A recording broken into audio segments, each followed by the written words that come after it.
ನಿನ್ನನ್ನು ನೀನು ಅರಿ ಕೇಳೋಕೆಷ್ಟು ಸರಳ ಅಲ್ವಾ? ಆದ್ರೆ ಇದು ಬಹುಶಃ ಮನುಷ್ಯ ಕೇಳಿಕೊಂಡಿರೋ ಅತ್ಯಂತ ಹಳೆಯ ಮತ್ತೆ ತುಂಬಾನೇ ಆಳವಾದ ಪ್ರಶ್ನೆಗಳಲ್ಲಿ ಒಂದು. ಆಲ್ಮೋಸ್ಟ್ ಪ್ರತಿಯೊಂದು ಧರ್ಮಗ್ರಂಥದಲ್ಲೂ ಈ ಮಾತು ನಮ್ಗೆ ಸಿಗುತ್ತೆ. ಸೊ ಇವತ್ತು ಈ ಹಳೆ ಪ್ರಶ್ನೆಯ ಆಳಕ್ಕೆ ಒಮ್ಮೆ ಇಳಿದು ನೋಡೋಣ ಬನ್ನಿ. ಹಾಗಾದ್ರೆ ನಮ್ಮ ನಿಜವಾದ ಸ್ವರೂಪ ಯಾವುದು? ಯಾರು ನಾವು ಅಂತ ಕೇಳಿದ್ರೆ ಸಾಮಾನ್ಯವಾಗಿ ನಮ್ಮತ್ರ ಯಾವೆಲ್ಲ ಉತ್ತರಗಳು ರೆಡಿ ಇರುತ್ತೆ ಹೇಳಿ? ಸಾಮಾನ್ಯವಾಗಿ ನಾವೇನ್ ಹೇಳ್ತೀವಿ? ನಮ್ಮ ಹೆಸರು, ವಿಳಾಸ, ನಮ್ಮ ಈ ದೇಹ, ನಮ್ಮ ಮನಸ್ಸಲ್ಲಿ ಬರೋ ಯೋಚನೆಗಳು, ಅಥವಾ ನಾವು ಜೀವನದಲ್ಲಿ ಮಾಡಿರೋ ಸಾಧನೆಗಳು, ಇದೆಲ್ಲಾನೇ ನಮ್ಮ ಗುರುತು ಅಂತ ಅನ್ಕೊಂಡಿರ್ತೀವಿ. ಆದ್ರೆ ಒಂದು ನಿಮಿಷ ಯೋಚನೆ ಮಾಡಿ, ಇದೆಲ್ಲ ಕೇವಲ ಒಂದು ಭಾಗ ಅಷ್ಟೇ ಅಲ್ವಾ? ಪೂರ್ತಿ ಚಿತ್ರಣವಂತೂ ಅಲ್ಲ. ಹಾಗಾದ್ರೆ ಈ ಎಲ್ಲಾ ಉತ್ತರಗಳನ್ನು ಮೀರಿ ನಿಂತಿರೋ ನಮ್ಮ ನಿಜವಾದ ಅಸ್ತಿತ್ವವಾದ್ರೂ ಯಾವುದು? ಈ ಸತ್ಯದ ಹುಡುಕಾಟವನ್ನ ಚೆನ್ನಾಗಿ ಅರ್ಥ ಮಾಡ್ಕೊಳ್ಳೋಕೆ ನಮ್ಮ ಧರ್ಮಗ್ರಂಥಗಳಲ್ಲಿ ಬರೋ ಒಂದು ಕಥೆಯನ್ನ ನೋಡೋಣ. ಇದು ಒಬ್ಬ ತಂದೆ ಮತ್ತೆ ಮಗನ ನಡುವೆ ನಡೆಯೋ ಒಂದು ಅದ್ಭುತ ಸಂಭಾಷಣೆ. ಸತ್ಯವನ್ನ ಹುಡುಕೋ ದಾರಿಯನ್ನ ಇದು ತುಂಬಾನೇ ಸುಂದರವಾಗಿ ನಮ್ಗೆ ತೋರ್ಸ್ಕೊಡತ್ತೆ. ಕತೆ ಶುರುವಾಗೋದೇ ಇಲ್ಲಿಂದ. ಮಗ ತನ್ನ ತಂದೆ ಹತ್ರ ಹೋಗಿ ಕೇಳ್ತಾನೆ, ಅಪ್ಪ, ಈ ಎಲ್ಲಾ ಜೀವಿಗಳು ಎಲ್ಲಿಂದ ಬರ್ತಾ ಇವೆ ಮತ್ತೆ ಕೊನೆಗೆ ಎಲ್ಲಿಗ್ ಹೋಗ್ತವೆ? ನೋಡಿ, ಕೇಳೋಕಿದು ತುಂಬಾನೇ ಸಿಂಪಲ್ ಪ್ರಶ್ನೆ ತರ ಕಾಣಿಸ್ಬಹುದು. ಆದ್ರೆ ಇದು ನಮ್ಮ ಅಸ್ತಿತ್ವದ ಮೂಲವನ್ನೇ ಪ್ರಶ್ನೆ ಮಾಡುತ್ತೆ. ಅಷ್ಟು ಆಳವಾದ ಮಾತಿದು. ಮಕ್ನ, ಈ ತಿಳುವಳಿಕೆಯ ಜರ್ನಿ ಇದೆಯಲ್ಲ, ಅದು ನಾವು ಇಸ್ಪೀಟೆಲೆಗಳಿಂದ ಮನೆ ಕಟ್ಟಿದ ಹಾಗೆ. ಪ್ರತಿ ಹೊಸ ಉತ್ತರ ಸಿಕ್ಕಾಗ್ಲೂ ಅವನು ಹಳೇ ಉತ್ತರಗಳ ಮೇಲೆ ಅದನ್ನ ಇಟ್ಟು ಕಟ್ತಾ ಹೋಗ್ತಾನೆ. ಆದ್ರೆ ಒಂದು ಹಂತದಲ್ಲಿ ಎಲ್ಲವೂ ಕುಸಿದು ಬೀಳುತ್ತೆ. ಮಗನ್ ತಿಳುವಳಿಕೆ ಒಂದೊಂದೇ ಸ್ಟೆಪ್ ಆಗಿ ಬೆಳೀತಾ ಹೋಗುತ್ತೆ. ಫಸ್ಟ್ ಅವನು ಅಂದ್ಕೊಳ್ತಾನೆ ಎಲ್ಲವೂ ಬರೀ ಭೌತಿಕ ವಸ್ತು ಅಂತ. ಆಮೇಲೆ ಇಲ್ಲ, ಎಲ್ಲದರ ಮೂಲ ಶಕ್ತಿ ಅಂತ ಹೇಳ್ತಾನ. ಕೊನೆಗೆ ಇದೆಲ್ಲವನ್ನು ಕಂಟ್ರೋಲ್ ಮಾಡೋದು ಮನಸ್ಸು ಅಂತ ಅರ್ಥ ಮಾಡ್ಕೊಳ್ತಾನ. ಆದ್ರೆ ಇಲ್ಲಿರೋ ಟ್ವಿಸ್ಟ್ ಏನ್ ಗೊತ್ತಾ? ಪ್ರತಿ ಹಂತದಲ್ಲೂ ಅವನ ತಂದೆ ನೀನ್ ಹೇಳಿದ್ದು ಸರಿ ಅಂತಾರೆ. ಇದು ಮಗನಿಗೆ ಇನ್ನಷ್ಟು ಕನ್ಫ್ಯೂಷನ್ ಮಾಡ್ಬಿಡುತ್ತೆ. ಆಗ ತಂದೆ ಜ್ಞಾನದ ಒಂದು ಮೂಲಭೂತವಾದ ತತ್ವವನ್ನ ವಿವರಿಸ್ತಾರೆ. ಅವ್ರು ಹೇಳ್ತಾರೆ, ನೋಡು, ಯಾವಾಗ ನೀನು ಹೊಸದನ್ನ ಕಂಡುಹಿಡಿದು ಹಳೆಯದನ್ನ ಬಿಟ್ಟುಬಿಡ್ತೀಯೋ ಅಲ್ಲಿಯವರೆಗೂ ನೀನು ಮೂರ್ಖನಾಗಿಯೇ ಉಳಿತೀಯ. ಅಂದ್ರೆ ನಿಜವಾದ ತಿಳುವಳಿಕೆ ಅನ್ನೋದು ಹಳೇ ಸತ್ಯಗಳನ್ನ ರಿಜೆಕ್ಟ್ ಮಾಡೋದಲ್ಲ, ಬದಲಿಗೆ ಅವುಗಳನ್ನು ತನ್ನೊಳಗೆ ಸೇರಿಸ್ಕೊಳ್ಳೋದು. ಜ್ಞಾನದ ದಾರಿ ಅಂದ್ರೆ ಯಾವುದನ್ನು ಹೊರಗಿಡೋದಲ್ಲ, ಎಲ್ಲವನ್ನೂ ಒಳಗೊಳ್ಳೋದು. ಇದನ್ನ ಅರ್ಥ ಮಾಡ್ಕೊಳ್ಳೋಕೆ ತಂದೆ ಒಂದು ಸಿಂಪಲ್ ಉದಾಹರಣೆ ಕೊಡ್ತಾರೆ. ಒಂದು ನಾಯಿಯನ್ನ ನೋಡಿ, ಅದು ಕಪ್ಪು ಇದೆ, ಬಿಳಿಯೂ ಇದೆ, ಅಂದ್ರೆ ಚುಕ್ಕೆ ಚುಕ್ಕೆ ಇದೆ. ಅದು ಬರೀ ಕಪ್ಪು ಅಂದ್ರೂ ತಪ್ಪು, ಬರೀ ಬಿಳಿ ಅಂದ್ರೂ ತಪ್ಪು, ಅದು ಎರಡೂ ಹೌದು. ಹಾಗೇನೆ ಹೊಸ ಸತ್ಯ ಅನ್ನೋದು ಹಳೇ ಸತ್ಯಗಳನ್ನ ತನ್ನೊಳಗೆ ಇಟ್ಕೊಂಡಿರ್ಬೇಕು.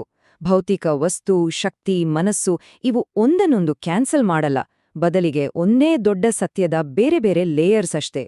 ಸರಿ, ಈಗ ಮಗ ತನ್ನ ತಿಳುವಳಿಕೆಯ ನೆಕ್ಸ್ಟ್ ಲೆವೆಲ್ಗೆ ಹೋಗ್ತಾನೆ. ಅದೇ ಬುದ್ಧಿವಂತಿಕೆ ಅಥವಾ ಇಂಟೆಲಿಜೆನ್ಸ್. ಆದ್ರೆ ಇದರ ಜೊತೆ ಒಂದು ತುಂಬಾನೇ ಮುಖ್ಯವಾದ ವಾರ್ನಿಂಗ್ ಕೂಡ ಬರುತ್ತೆ.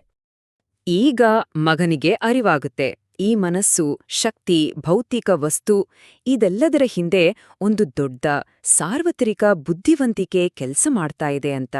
ಇದನ್ನೇ ಕೆಲವರು ದೇವರು ಅಂತ ಕರೀಬೋದು ಅಲ್ವಾ? ನಮ್ಗೆ ಗೊತ್ತೇ ಆಗಲ್ಲ, ಆದ್ರೆ ನಮ್ಮ ಹೃದಯ ಬಡಿಯೋದ್ರಿಂದ ಹಿಡಿದು ರಕ್ತ ಸಂಚಾರ ಆಗೋವರೆಗೂ ಪ್ರತಿಯೊಂದು ಕ್ರಿಯೆಯ ಹಿಂದೆ ಈ ಒಂದು ಕಾಣದ ಬುದ್ಧಿವಂತಿಕೆ ಕೆಲಸ ಮಾಡ್ತಾ ಇರುತ್ತೆ.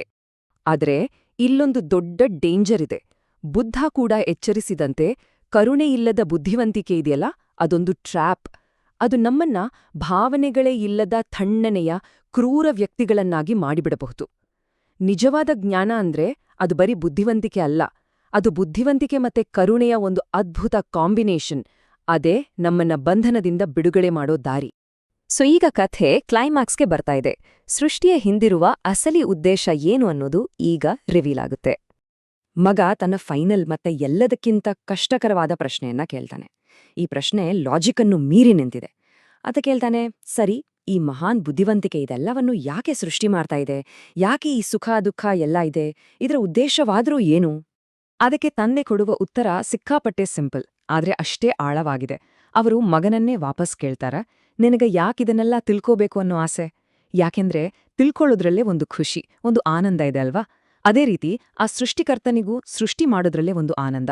ಇದನ್ನ ಆತ ಯಾವುದೇ ಅವಶ್ಯಕತೆಗೋಸ್ಕರ ಮಾಡ್ತಿಲ್ಲ, ಇದು ಕೇವಲ ಸಂತೋಷದ ಒಂದು ಲೀಲೆ ಅಷ್ಟೆ. ನಮಗೂ ಆ ದೈವಿಕ ಮೂಲಕ್ಕೂ ಇರೋ ಸಂಬಂಧವನ್ನ ವಿವರಿಸೋಕೆ ಸಮುದ್ರ ಮತ್ತೆ ಅಲೆಯ ಉದಾಹರಣೆಗಿಂತ ಬೆಸ್ಟ್ ಇನ್ನೊಂದಿಲ್ಲ. ನೋಡಿ, ಅಲೆ ಸಮುದ್ರದಿಂದ ಬೇರೆನೇ ತರ ಕಾಣುತ್ತೆ, ಆದ್ರೆ ಅದರ ಅಸ್ತಿತ್ವಕ್ಕೆ ಕಾರಣವೇ ಸಮುದ್ರ. ಸಮುದ್ರ ಇಲ್ದೆ ಅಲೆ ಇಲ್ಲ. ಅದೇ ರೀತಿ ನಾವು ಕೂಡ ಆ ಮೂಲ ಚೈತನ್ಯದಿಂದ ಬೇರೆ ಬೇರೆ ತರ ಕಾಣಿಸಬಹುದು, ಆದ್ರೆ ನಾವು ಅದರಲ್ಲೇ ಇದ್ದೇವೆ, ಅದರಿಂದಲೇ ಬಂದಿದ್ದೇವೆ, ಅದರ ಒಂದು ಭಾಗವೇ ಆಗಿದ್ದೇವೆ. ಸೊ ಹಾಗಾದ್ರೆ ಅಂತಿಮ ಸತ್ಯ ಏನು? ಅದು ನಾನು ಇದ್ದೇನೆ ಅನ್ನೋ ಅರಿವು. ಇದು ಬರೀ ಒಂದು ಐಡಿಯಾ ಅಲ್ಲ ಅಥವಾ ಯೋಚನೆಯಲ್ಲ, ಬದಲಿಗೆ ಇದು ಪ್ರೀತಿ, ಆನಂದ ಮತ್ತೆ ಸಂತೋಷದಿಂದ ತುಂಬಿರೋ ಒಂದು ಅಸ್ತಿತ್ವದ ಸ್ಥಿತಿ. ಇದೆಲ್ಲದರ ಹಿಂದಿರೋ ಮೂಲ ಪ್ರೇರಣೆನೇ ಇದು. ಹಾಗಾದ್ರೆ ಈ ಹೊಸ ತಿಳುವಳಿಕೆ, ಈ ಅರಿವು ನಮ್ಮ ಈ ಮನುಷ್ಯ ಜನ್ಮದ ಮೌಲ್ಯವನ್ನ ಹೇಗೆ ಬದಲಾಯಿಸುತ್ತೆ?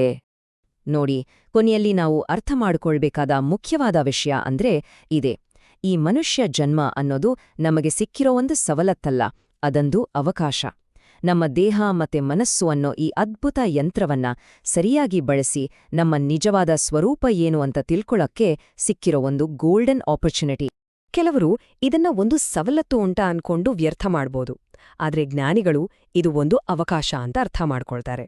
ಹಾಗಾದ್ರೆ ಈ ಅವಕಾಶವನ್ನ ನಾವು ಬಳಸ್ಕೊಂಡ್ರೆ, ಈ ಹುಡುಕಾಟವನ್ನ ನಮ್ಮ ವೈಯಕ್ತಿಕ ಪಯಣವಾಗಿ ಮಾಡಿಕೊಂಡ್ರೆ ನಾವು ಏನನ್ನ ಕಂಡುಕೊಳ್ಬೋದು?